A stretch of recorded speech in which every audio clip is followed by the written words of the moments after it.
Dian ingin memperbaiki rumah tangganya dengan Tias seperti yang dikatakan Pak Sigit bahwa Dian harus bertanggung jawab kepada Tias karena Tias masih istri sah dari Dian. Dian pun saat ini memantau semua kegiatan dari Tias sehingga Dian tidak pergi ke kantor.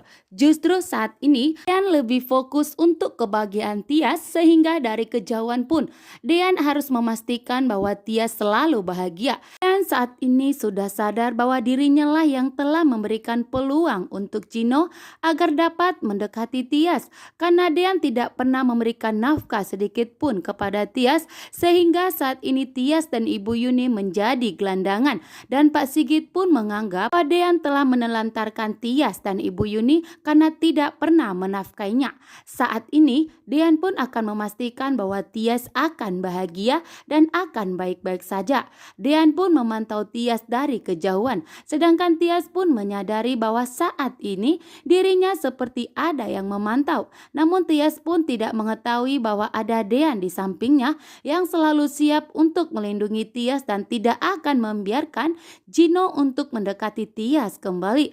Bahkan Gino pun tidak akan bisa mendapatkan Tias. Itulah ucapan tegas dari Dian kepada Gino bahwa Dian tidak akan pernah melepaskan Tias sampai kapanpun. Gino akan tetap mempertahankan Tias sebagai istrinya. Ternyata Ibu Delina tidak menyukai Abel. Dengan tegas di sini Ibu Delina mengatakan kepada Abel untuk tidak mendekati Gino karena Gino sudah mempunyai calon istri.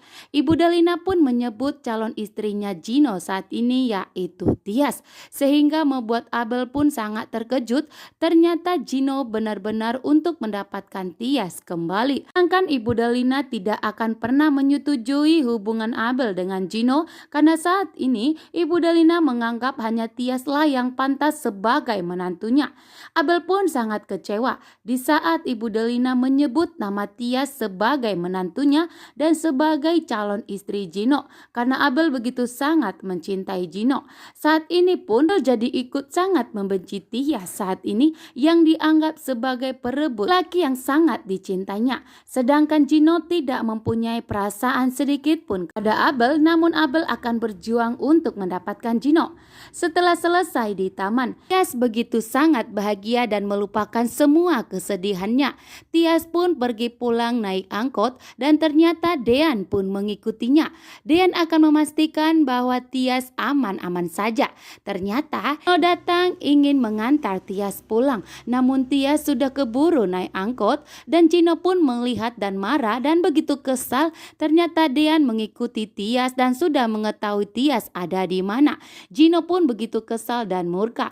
Namun Dian tidak akan membiarkan Gino untuk mendekati Tias kembali karena Dian sudah menegaskan kepada Gino, jangan pernah mendekati istri saya karena saat ini Tias masih resmi menjadi istri saya. Ternyata disinilah pertanda dan detik-detik Hani dan Ibu Delina akan bertemu. Ibu Delina dan Dilan sedang berjalan menuju pulang. Ternyata tiba-tiba Hani menabrak mobil Ibu Delina dari belakang. Ibu Delina dan Dilan pun turun ingin menghampiri Hani sehingga membuat Hani pun semakin ketakutan dan tidak ingin rahasia kebohongannya terbongkar jika Ibu Delina mengetahui bahwa Hani masih hidup. Namun Hani pun saat ini semakin gemetaran.